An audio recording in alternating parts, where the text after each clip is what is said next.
Marak penyalahgunaan senjata api dan yang jadi korban tentunya adalah warga sipil. Mengapa akhir-akhir ini banyak terjadi penyalahgunaan senjata api dan bagaimana memastikan kasus seperti ini tidak terulang lagi? Kita bahas bersama Wakil Ketua Komisi 1 DPR RI, Dev Laksono, dan juga sudah hadir kriminolog UI Adrianus Meliala. Selamat malam Bapak-Bapak. Selamat malam, gimana kabarnya? Sehat? Pak Adrianus, sehat Pak? Kabar baik, semoga sehat juga Mas Dev dan juga Pak Adrianus. Saya ke Mas Dev dulu. Kan tadi di DPR sudah pernah dikaji soal bagaimana evaluasi penggunaan senjata api untuk aparat. Bahkan kalau dari peraturan Kapolri-nya sudah jelas, itu baru bisa digunakan kalau ada keadaan yang mengancam nyawa. Nah, dengan berulangnya ini apa respons DPR? Ya, ini tentu mesti kita dalami lebih jauh lagi ya. Jadi bukan hanya penggunaan senjata untuk sehari-hari, pengamanan, terus juga kita mesti usut sampai dengan akar rumputnya. Apakah dari mulai pembinaan para personilnya itu sendiri, terus juga motifnya mereka, apakah sebatas ekonomi kah, atau karena gangguan jiwa. Nah, terus juga itu kan berkaitan juga dengan doktrinisasi terhadap personil TNI, mulai dari perekrutan, pelatihan, pendidikan, pembinaan, mereka yang kita percayai untuk menjaga keamanan kita, justru malah berbalik menyerang warga wajibnya dan sesuai dengan sumpahnya untuk dilindungi. Nah, ini semua saling berkaitan dan tidak bisa hanya titik salah satu titik karena ini adalah dampak dari segala proses yang berpanjang. Ya.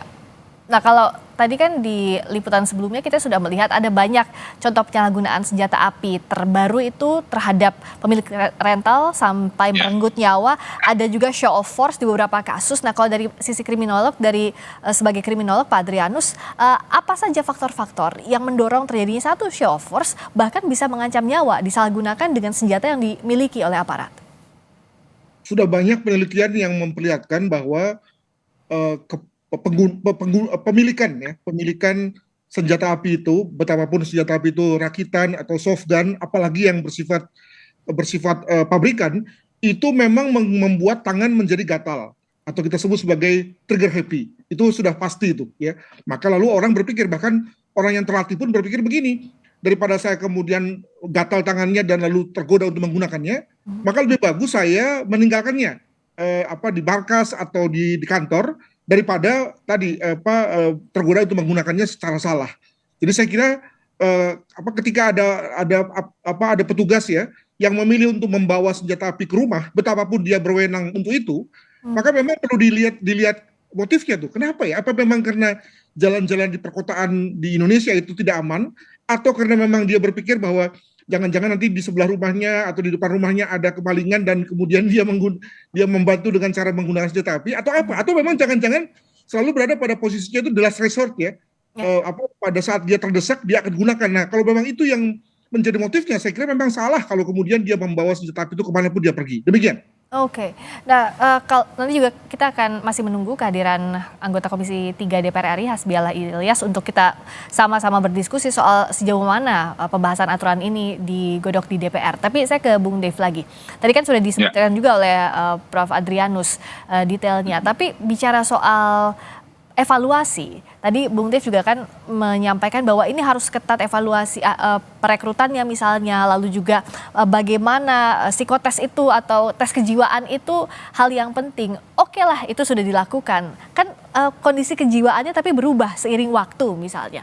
Nah, ini apa sih dalam jangka waktu dari kasus ke kasus yang sudah dievaluasi itu apa, Bung Dev? Ya, kalau kasus ke kasus evaluasi sejauh mana ya itu harus ditanyakan ke pihak TNI sendiri ya, kan mereka memiliki sistem dan juga prosedural untuk tapi sebagai mitra DPR, apakah sudah berkomunikasi soal TNI misalnya? Ya, tentu kita kan bicara kalau dengan DPR itu bicara hal pada makro, kepada misalnya tentang kesejahteraan prajurit sendiri, kebutuhan prajurit sendiri, lalu fungsi operasional mereka di lapangan sejauh mana. Nah, tapi kalau misalnya kita bicara titik demi titik, nah ini baru kita bisa bahas, kita perdalami apakah misalnya membutuhkan kita untuk membentuk panja khusus mengenai hal tersebut, atau cukup dengan rapat RDP lebih dalam dengan instansi-instansi di dalam tubuh TNI, apakah dengan tim kesehatan jiwa TNI itu sendiri, lalu juga masalah penegakan hukum. Kalau kita ingat di Panglima yang lalu juga melakukan penegakan hukum, lalu dampaknya itu seperti apa, dan juga apakah ada perubahan dari SOP-nya itu untuk lebih memperketat dalam tubuh TNI itu sendiri. Ya hal ini ya yang mesti kita dalami lagi, bisa menjadi bahan untuk rapat-rapat ke depannya. Karena kan fungsi pengawasan dari DPR kan ya itu juga tujuannya adalah memastikan bahwa baik aparat hukum dan juga anggaran yang sudah dialokasikan ini benar-benar bekerja dengan baik untuk melaksanakan tugasnya. Oke, nah kalau untuk praktiknya Pak Prof. Adrianus, kalau kita tadi kan disampaikan bahwa jikalau senjata itu dibawa ada kecenderungan atau ada celah penyalahgunaan di dalamnya. Nah sebenarnya bagaimana menempatkan bahwa senjata ini memang berhak dibawa oleh aparat, tapi evaluasi berkalanya apa ya Prof. Adrianus untuk penggunaan senjata api ini yang masih luput? Sebetulnya kita punya problem dengan besarnya jumlah aparat yang boleh membawa senjata api. Kalau kita bicara mengenai Polri, maka dari 500.000 anggota Polri, ambil katalah 300.000 membawa senjata api pulang ke rumah. Ya. Di TNI mungkin nggak terlalu banyak ya, mungkin cuma 100.000 lah. Ya. Jadi dengan kata lain 400.000 anggota Polri dan TNI yang boleh membawa senjata api. Nah bayangkan kalau misalnya untuk tes awal saja, tes tentang eligibility, itu lalu kan nggak murah. Demikian juga tes yang bersifat replacement ya, penyegaran juga nggak murah. Ya. Nah tampaknya kita ini belum seimbang nih Mas Dev nih, belum seimbang antara memberikan izin memiliki dengan anggaran untuk melakukan satu tes-tes yang bersifat eligibility dan juga tes penyegaran. Nah ini menurut saya perlu ada penyimbangan. Dan satu hal lagi, ini mumpung karena Mas Dev ini legislator ya, saya bingung loh Mas, kenapa? Karena sejauh ini banyak sekali kasus yang terkait dengan soft gun, di mana soft gun itu karena tampilannya amat persis dengan senjata asli ya, seringkali digunakan oleh masyarakat untuk kemudian merampok dan seterusnya. Tapi sama sekali tidak ada regulasi loh tentang soft gun sejauh ini. Nah ini mungkin perlu untuk menjadi perhatian dari teman-teman di DPR. Demikian. Nah untuk tes penyegaran ini semestinya yang harus jadi perhatian ya Prof. Adrianus, karena misalnya tes saat awal itu dia mumpuni untuk mempunyai senjata, tapi pada seiring berjalannya waktu ada berbagai faktor, itulah yang seringkali mendorong adanya penyalahgunaan, betul ya Prof? Betul sekali, dan umumnya ketika bicara mengenai Polri, saya hanya kuasai yang Polri aja nih, maka ketika misalnya mereka mau operasi, atau mau sekolah, atau mau tugas ke luar negeri, maka diadakan tes khusus. Tapi bagi teman-teman yang misalnya dalam rangka ketika sehari-harinya memperlihatkan fatih ya, memperlihatkan semacam kelelahan mental, atau ketika mengalami misalnya burnout, nah itu umumnya hanya tergantung pada ketika pimpinannya atensi aja, lalu kemudian diajak anggotanya untuk ke psikologi gitu ya. Tapi ketika pimpinannya pun juga cuek atau memang load-nya tinggi ya dalam rangka bekerja, maka biasanya bablas saja tuh mereka-mereka yang sedang stres itu. Demikian.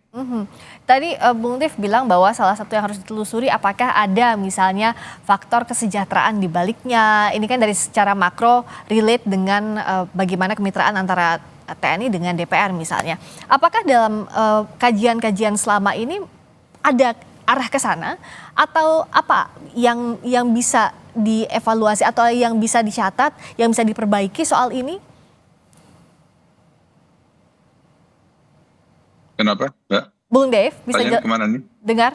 Ya, Bung Dev ya bisa dengar suara saya? Ya, gimana? Nah, jadi kalau tadi saya ulangi lagi pertanyaannya. Tadi kan yang juga harus dikaji adalah apakah ada kaitannya dengan hal-hal makro, misalnya kesejahteraan. Bung Dev juga tadi menyebutkan itu. Apakah sejauh ini dari catatan DPR, faktor-faktor apa saja sih yang ditemukan secara makronya, secara garis besarnya saja?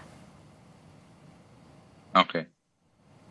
Ya gini kan, kita kan misalnya kalau ngelihat secara besar misalnya penugasan TNI di daerah-daerah konflik ya, misalnya daerah Papua ataupun juga Poso ataupun daerah-daerah di mana ada konfliknya tinggi.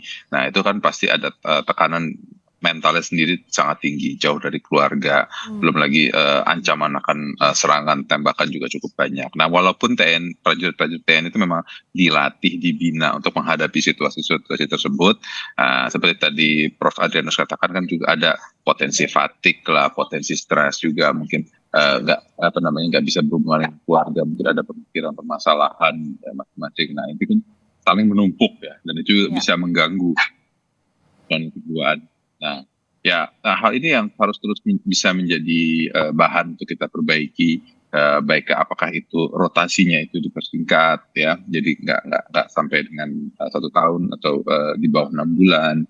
Terus juga ada counselingnya juga yang disiapkan, apalagi sekarang dengan teknologi. Misalnya hari ini kita bisa live dari tempatnya masing-masing ya, Mbak, dari studio, saya dari tempat saya, Prof. Adrianus juga dari tempatnya. Nah, itu juga counseling juga bisa dilakukan secara remote kepada para prajurit kita yang sedang bertugas. Nah, ini semua kan membutuhkan suatu terobosan-terobosan tertentu, dan yang bisa juga kita bahas, juga bisa dikonsepkan, di mana anak-anak kita, para ahli-ahli sekolah, ahli-ahli dia juga sudah cukup mapan membuat program-program tersebut, dan saya yakin ini akan bisa menjadi bahan untuk melakukan reformasi di dalam tubuh TNI yang berkaitan dengan mentalitas dan moralitas para prajurit.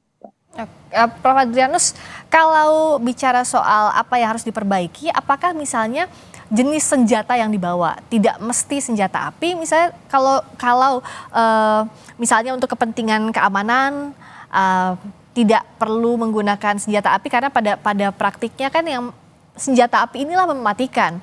Ketika sudah ada nyawa yang diambil tidak bisa ditarik kembali. Nah, Prof. Adrianus, apakah melihat salah satu solusinya itu? Boleh juga kalau kita bicara dengan pengalaman di luar negeri kan, yang dibawa oleh polisi kan taser ya, senjata api yang menggunakan electric shock gitu. Ya. Maka kalau kemudian kita mau seperti itu ya boleh juga, cuma kan nanti ada anggaran baru lagi, nanti ada juga yang pusing itu meng-approve-nya gitu. Jadi saya kira tinggal terserah kita saja menurut saya.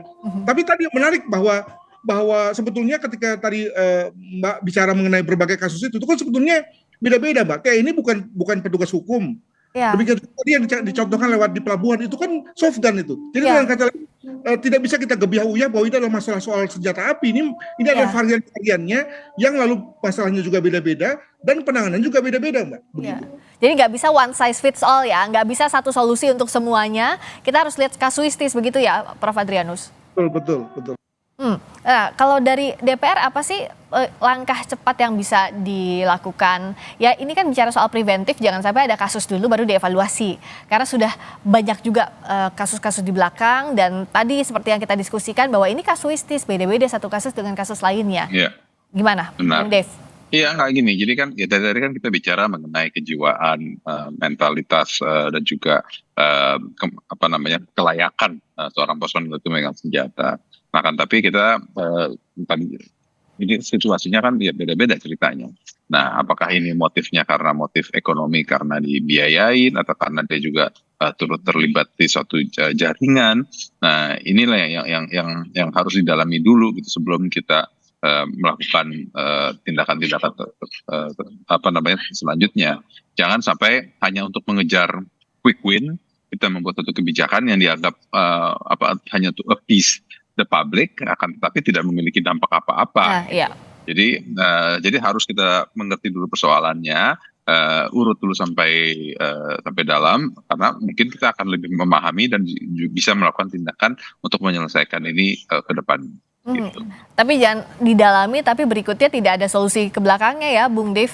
Karena kalau kasusnya berulang, berbeda kasusnya. Sama aja dong. Iya. Nah, itulah yang ditakutkan Prof. Adrianus. Sebenarnya kalau bicara solusinya harus kasuistis. Tapi secara general yang dibutuhkan apa sih? Apakah payung hukum soal penggunaan senjata api diperkuat atau apa? Ya, kembali ke posisi saya sebagai kriminolog, maka dengan adanya 400.000 ya, kurang lebih nih, senjata api organik yang beredar di masyarakat yang dibawa oleh para personel Polri dan TNI, maka berapa sih yang kemudian bermasalah? Nggak sampai 10 kok. Nah 10/400.000 kan nggak gede Mbak. Jadi saya kira jangan lalu kemudian hanya karena 10 orang yang memang ekstrim ya. Saya kira kasus yang kemarin di Tangerang itu ekstrim tuh, Ya. gitu ya. Atau yang juga kasus yang di Sumatera Barat itu juga ekstrim.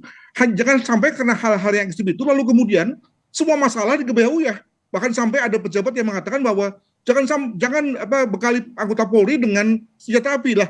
Nanti gimana, maling nggak takut dong kalau Ya. begitu. Jadi saya kira kembali kita harus proporsional nih, agar kemudian lalu memang anggota Polri, TNI yang memang wajar memiliki senjata api itu memang mengamankan masyarakat dengan senjatanya. Nah, bagi mereka-mereka yang kemudian bermasalah, ya itulah yang kemudian dibidik untuk kemudian diberi satu tes ulang dan seterusnya. Begitu, Mbak.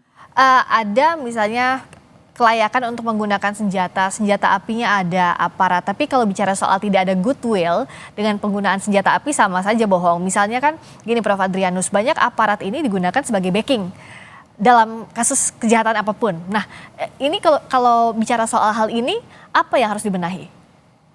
Nah, itu kan bukan soal senjata api, itu soal pengawasan terhadap aparat itu, ya. Jadi saya kira kembali kita, ya karena saya ini orang kampus, jadi fokusnya mesti pas dulu tuh gitu. Nah, soal penggunaan atau pemanfaatan aparat untuk membacking, maka kan bisa juga kemudian tidak pakai senjata. Banyak kali aparat itu lalu hadir di masyarakat, tongkrongannya aja sudah bikin takut, nggak usah dia keluarkan senjata ya, atau mungkin dia nggak pakai senjata juga, tapi dia tongkrongannya saja sudah membuat orang keder gitu ya, karena dia mewakili negara. Nah itu kan abuse kan. Nah jadi saya kira itu dua hal yang berbeda tuh Mbak. Tapi bisakah ini jadi relate misalnya dengan making sesuatu kriminal, korbannya juga warga misalnya seperti itu. Artinya ada beberapa pencegahan yang memang berbeda spektrumnya, tapi harus sama-sama dicegah gitu kan Prof?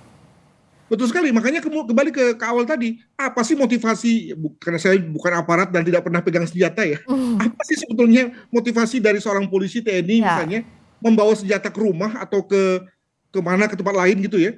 Nah apakah karena memang di kota-kota di Jakarta tidak aman? Kan enggak juga gitu ya. Nah apakah karena memang mau gaya-gayaan atau karena dia khawatir dia jadi korban atau apa? Nah saya kira perlu ada semacam evaluasi tuh Mas Dev kalau mungkin ya, untuk melihat motivasi dari mereka-mereka saat membawa senjata api itu pertentangan di jalan. Demikian. Oke, Bung Dev silakan dijawab apa yang bisa dari sisi legislator. Ya, jadi gini, ini kan memang kejadian kan ever changing lah gitu, situasinya berkembang terus. Nah, ya tentu kita terus melakukan revisi, terus melakukan perbaikan karena ini masalah berkaitan penegakan hukum, terus juga kan ada undang-undang KUHP dan undang-undang pidana militer yang terkait di sini. Jadi ya bukannya cuma mau menjawab secara normatif, tapi memang faktanya ya situasi berkembang, kita terus pelajari lagi, putuskan nanti pada saat sidang yang akan datang, kita akan rapatkan, kita akan undang dari Mabes TNI untuk kita mendalami dan kita melihat apa yang perlu kita perbaiki. Tentu jangan hanya selalu bilang wah karena anggaran kurang kita perlu itu ya. Kalau kembali ke situ ya pasti semuanya pasti nggak akan ada yang cukup, pasti akan selalu berteriak kurang terus. Nah, tapi ya bagaimana dengan anggaran yang ada, kita bisa menghasilkan hasil yang optimal. Itu yang utama juga. Ya, solusinya berdasarkan kasus-kasus yang ada harus dibenahi satu persatu, tugas berat juga ini, tapi harus dilakukan.